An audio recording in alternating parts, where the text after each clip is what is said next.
창세기 50장 말씀인데 벌써 창세기 1장부터 시작해서 50장 마지막 장 말씀입니다. 특별히 50장 15절로 21절 말씀을 본문으로 악을 선으로 바꾸사 라는 제목의 말씀을 전하겠습니다. 여기 보니까 대조되는 게 있죠. 악과 선. 악은 무엇일까요? 선은 무엇일까요? 믿음으로 하지 않은 게 죄니라 그랬어요. 믿음을 하지 않은 게 악입니다. 믿음으로 하는 것이 선입니다. 그래서 믿음은 말씀드린 것처럼 두 가지죠. 첫 번째는 여호와를 믿는 믿음, 두 번째는 여호와의 말씀을 믿는 믿음. 이 믿음에는 없어요. 그래서 내가 믿습니다, 믿는 사람입니다, 이 고백은 여호와를 믿는다는 신앙 고백이고 여호와의 말씀을 믿는다는 신앙 고백이 되겠습니다.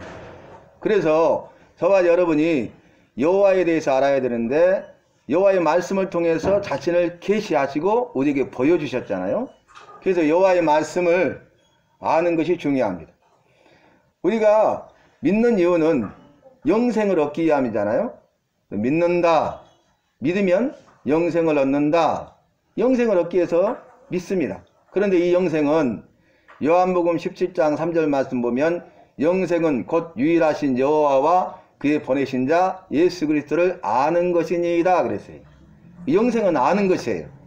여호와를 아는 것이고 여호와의 말씀을 아는 것이 영생입니다. 그래서 우리가 여호와를 알지 못한다면, 여호와의 말씀을 알지 못한다면 죄 용서 받을 수가 없고 영생을 선물로 받을 수도 없고 구원받지 못하기 때문에 저 천국에 들어갈 수 없고 약속하신 영생복을 누릴 수가 없다는 것입니다. 어제 49장의 말씀이 이제 이스라엘, 야곱이죠. 야곱이 모든 말을 다 했죠. 그래서 먼저는 두 손자를 축복하고 그 다음에 12아들을 축복했잖아요. 유언을 했는데 자기가 침상머리에서 여호와께 경배하니라 그랬는데 우리가 히브리서 11장 21절 말씀 보면은 지팡이 머리를 잡고 경배하였다 라고 증가하고 있지 않습니까? 그가 이제 힘이 없어요. 침상머리에서 지팡이 머리에 의지해서 있는 힘을 다해서 여호와께 경배하고 있었다는 거죠. 그러니까 주님 부르실 때까지 이제 죽을 날이 가까웠어요. 그러니까 유언을 하는데 유언하기 전에 먼저 두 손자를 축복하고 이어서 12아들을 축복하는데 그가 있는 힘을 다해서 먼저 축복하기 전에 여호와께 경배하고 있다는 사실입니다. 그래서 우리가 믿어야 되고 잘 믿어야 되고 끝까지 잘 믿어야 되는데 믿어야 된다?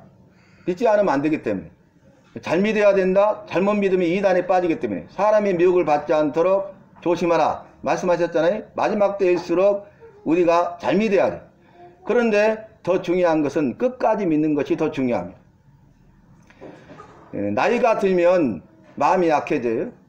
또 질병 가운데 고통 가운데 있으면 더 마음이 약해져서 그 믿음을 잃어버리는 사람들을 자주 봅니다.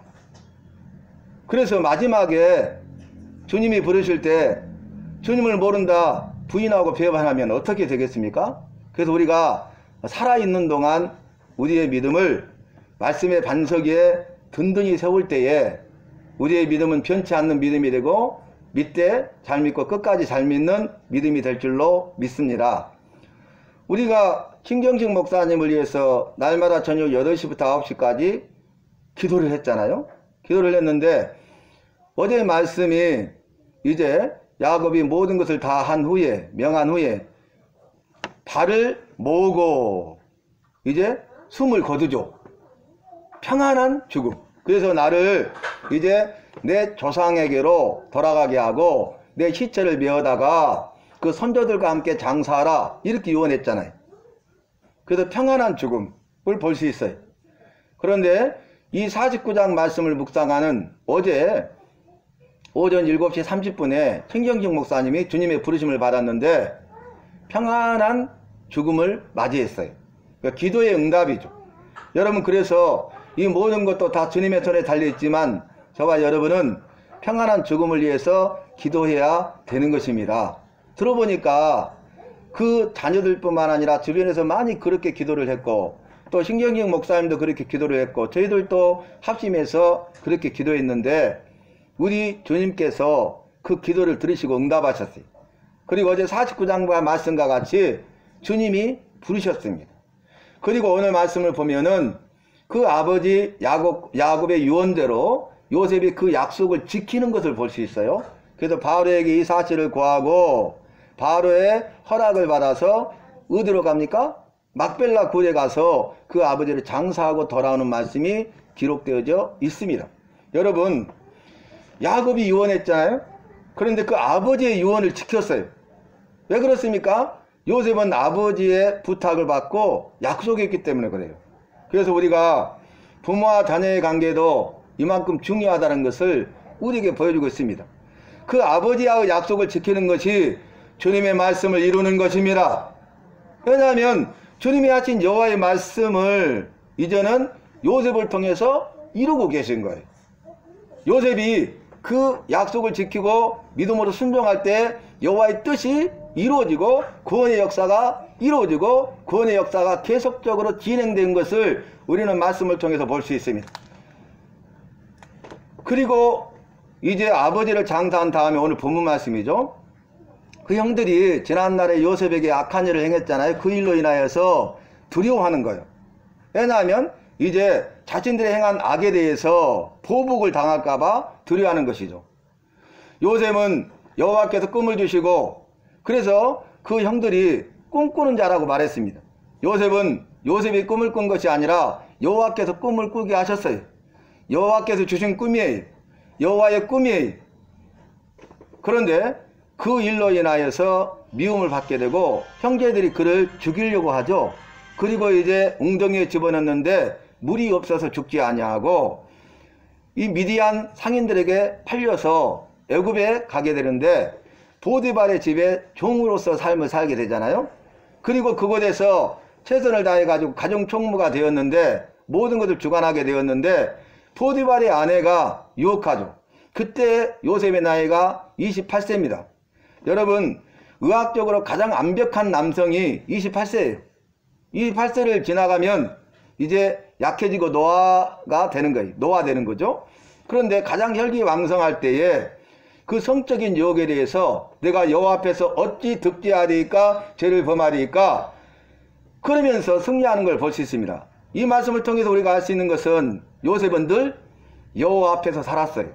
그래서 반복되는 수식어가 뭡니까? 요셉 하면은 반복되는 말씀이 여호와의 은혜가 요셉과 늘 함께 하셨더라. 아멘. 저와 여러분도 여호와 앞에서 삶을 살면 우리 여호와의 은혜가 늘 함께 하실 줄로 믿습니다. 은혜보다 더 귀하고 소중한 것, 더 큰 것은 없어요. 그래서 우리가 은혜를 받잖아요.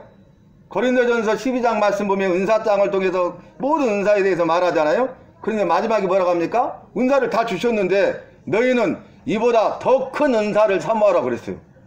은사를 받았는데 거기에 머무르지 말고 더 큰 은사를 사모하라 그랬어요. 그러면서 13장에 나오죠. 그 더 큰 은사는 사랑이에요. 사랑.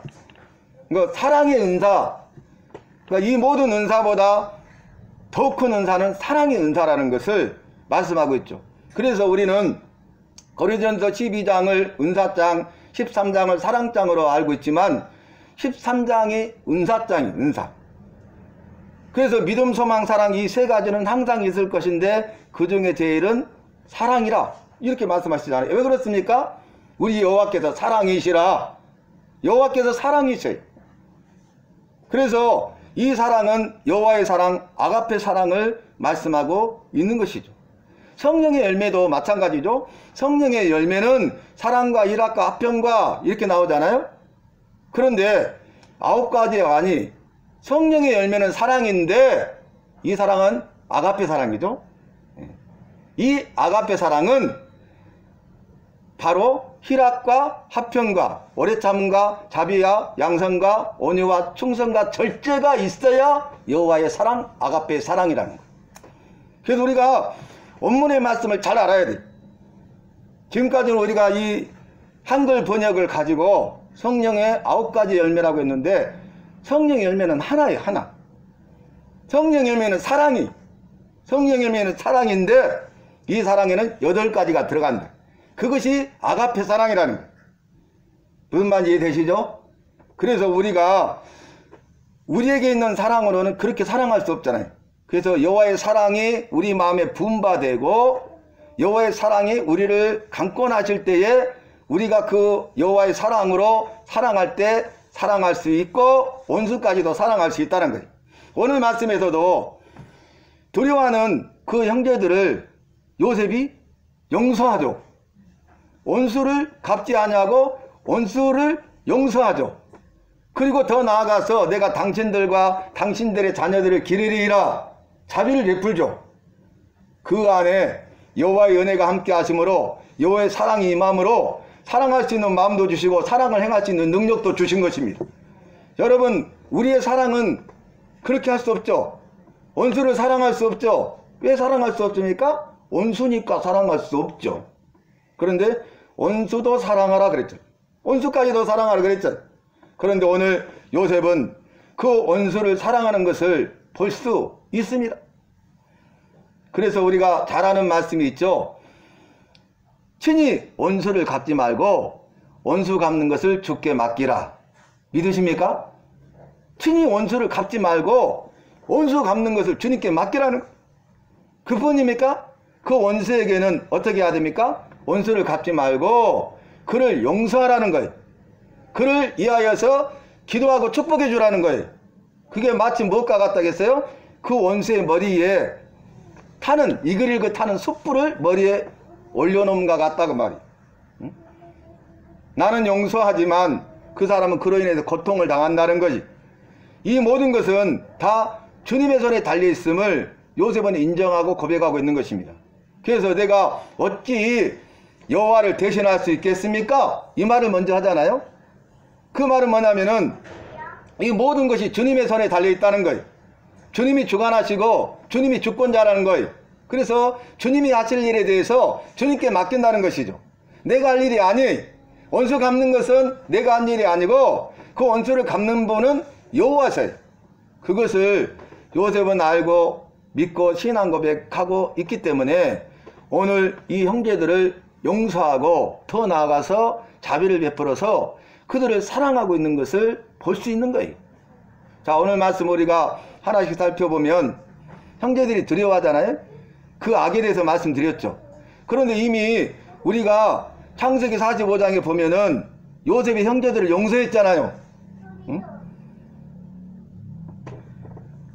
나를 당신들보다 먼저 보내셨나이다 그랬잖아요. 만민의 생명을 구원하여 살리기 위해서 나를 당신들보다 먼저 이곳에 보냈을 뿐입니다 라고 하면서 그들을 용서하죠. 두려워하지 말라서, 놀라지 마소서, 이렇게 용서했는데 이들은, 형제들은 아버지가 죽으니까 이제 그걸 두려워하고 있는 거죠. 그러면서 그들이 내건 것이 무엇입니까? 살아생전에 아버지의 유언을 가지고 말이, 아버지께서 돌아가시기 전에 우리에게 이렇게 말씀하셨습니다. 요셉아, 너는 형제들의 그 악에 대하여서 그 허물과 죄를 용서하라고 말했다는 거예요. 아버지의 유언을 말하는 거예요. 그래서 그걸 근거로 용서해달라고, 우리는 당신들의 종인이라 두려워하면서 엎드리니까 이 일로 인하여서 요셉이 운이라 그랬어요. 요셉이 운 이유가 무엇입니까? 이미 용서했는데도 그것을 믿지 못하는 그 형제들을 보면서 안타까워서 우는 거죠. 그리고 원수 보복당할까봐 두려워하는 그 형제들의 모습을 보면서 불쌍히 여기는 마음이 있는 거예요. 그래서 우는 것입니다. 그러면서 한 일이 뭐냐면, 첫 번째는 내가 어찌 여호와를 대신하리까? 모든 것은 다 여호와의 손에 달려 있습니다. 여호와께서 하실 일에 대해서 여호와께 나는 맡기겠습니다. 내가 그 일을 하지 않겠습니다. 친히 원수 갚는 것을 하지 않겠습니다. 그 여부는 주님의 손에 달려있고 나는 주님께 맡겼습니다. 그 말이잖아요. 그 다음에 두 번째 뭐라고 간곡히 형제들을 위로합니까? 당신들은 나를 헤아려 하였지만 여호와께서는 악을 선으로 바꾸사 오늘 많은 사람의 생명을 구원하셨습니다. 이 말은 무엇입니까? 요셉 한 사람을 통하여서 7년 기근이 있을 때에 열국과 열방에 있는 열국 백성들을 구원하여 살려냈잖아요. 애국뿐만 아니라 가나안 땅과 근동 지역에 있는 모든 나라에 기근이 있었고 더 나아가서 심한 기근이 있었잖아요. 그런데 너무나 감사한 것은 야곱이 애굽으로 내려가서 야곱의 가족들이 애굽에 있을 때에 그 애굽에도 기근이 있었고 좀 지나니까 심한 기근이 있었지만 여호와께서 함께 하시기 때문에 어떻게 됐습니까? 이 야곱의 가족들은 복을 받았잖아요. 번성했잖아요. 여러분, 우리가 고난 가운데 있다 할지라도, 코로나 위기 가운데 있다 할지라도 우리 여호와와 함께하면, 여호와의 은혜가 나와 함께하면, 여호와께서 일하시면 이 모든 문제가 다 해결되고 어리어 덜이어 복을 받을 줄로 믿습니다. 그래서 이러한 신앙 고백을 우리가 볼 수 있는데, 우리도 여호와 앞에서 삶을 살아야 되겠죠. 여호와 은혜가 함께해야 되겠죠. 그래서 많은 사람의 생명을 구원하여 살리는데 쓰임받는 저와 여러분이 되어야 하겠습니다. 자, 그러면서 간곡히 이루하고 뒤에 50장 말씀이 무엇입니까? 요셉이 죽어요. 그의 아버지 야곱도 나는 죽으나 여호와께서 너희와 함께하사 너희를 돌보시고 너희를 인도하실 것이다, 그렇게 유언했죠. 그런데 오늘 말씀 보니까 요셉도 그의 아버지 야곱과 같이 유언한 걸 볼 수 있어요. 나는 죽으나 형제들에게 말하죠. 그 다음에 또 모든 이스라엘 백성들에게 말하죠. 나는 죽으나 여호와께서 늘 함께 하시고 당신들을 인도하시고 당신들을 돌볼 것입니다. 지금까지 이들과 함께하고 이들을 돌보고 이들을 인도했던 사람이 요셉이잖아요. 여호와께서 요셉을 통해서 그 일을 하셨잖아요. 그런데 이제 요셉을 우리 여호와가 부르시잖아요. 자기는 죽잖아요. 그러니까 내가 없을지라도 여호와의 은혜는 계속됩니다. 여호와의 구원의 역사는 계속됩니다. 내가 없을지라도 여호와께서 약속하신 은혜와 복을 주십니다. 그러니까 여러분, 우리가 이 땅에 살아가면서 여호와를 믿고 따르며 섬기는 삶을 살아야 돼. 사람을 믿어서는 안 돼. 내가 믿고 있는 것들을 다 내려놔야 돼. 내가 붙잡고 있는 것들을 다 내려놔야 돼. 그 모든 것을 다 내려놓고 우리 주님만 붙잡을 수 있기를 바랍니다. 자, 오늘 말씀의 제목이 악을 바꾸어 선이 되게 하셨잖아요. 합력하여 선을 이루시는 주님이십니다. 우리가 잘 아는 말씀으로 결론을 내리는데, 로마서 8장 28절 말씀 보면 여호와를 사랑하는 자 곧 그 뜻대로 부르심을 입은 자들에게는 모든 것이 합력하여 선을 이루느니라 그랬잖아요. 요셉은 여호와를 사랑하는 자였잖아요. 그 뜻대로 부르심을 입은 자였잖아요. 그러니까 모든 것이 합력하여 선을 이룰 줄 믿었다는 거예요. 그래서 그는 형제들을 용서하고 사랑하고 오히려 자비를 베풀 수 있었다는 것입니다. 저와 여러분도 이제 믿음의 사람으로서 요셉처럼 여호와와 함께하고 여호와 은혜가 함께하고, 그래서 그 주님과 함께 동행하면서 선을 악으로 바꾸시고 합리가의 선을 이루시는 주님을 바라보시면서 원수 갚는 것을 주님께 맡기고 원수라 할지라도 주님께 간구하여 주님의 사랑이 임하고 사랑할 수 있는 마음과 사랑할 수 있는 힘과 능력 주시면 그 일을 감당할 수 있음을 믿고 원수를 용서하고 사랑하는 저와 여러분이 되어서 주님 앞에서 칭찬받고 귀하게 쓰임받는 교회와 속한 모든 성도님 한 사람 한 사람이 되시기를 바랍니다. 주님 감사합니다. 오늘 주신 말씀 기억하면서 여호와와 늘 함께하게 하시고 여호와의 은혜가 임하여서 원수라 할지라도 용서하고 사랑하고 자비를 베풀 수 있도록 우리의 몸과 마음과 행하는 모든 것들을 붙드시고 인도하여 주시옵소서. 악을 손으로 바꾸시고 많은 사람의 생명을 구원하여 살리시는 여호와여, 우리가 내가 이러한 일에 잘 예비되고 준비되어 요셉처럼 붙들림 받으여 많은 영혼을 구원하여 살린 데 쓰임받을 수 있도록 인도하여 주시옵소서. 예수님 이름으로 기도하옵나이다. 아멘. 감사함을 드리셨습니다. 많은 성도님들이 예배당에 나와 예배하게 하옵소서. 김성길 목사님, 양미애 사모님 예물 드리셨습니다. 우리 찬송하시고 제가 예물 기도하고 축도하시겠습니다. 찬송하시겠습니다. 250장입니다. 구주의 십자가 보혈로 죄 씻음 받기를 원하네. 찬송합시다. 찬송합시다. 내 죄를 씻으신 주 이름 찬송합시다.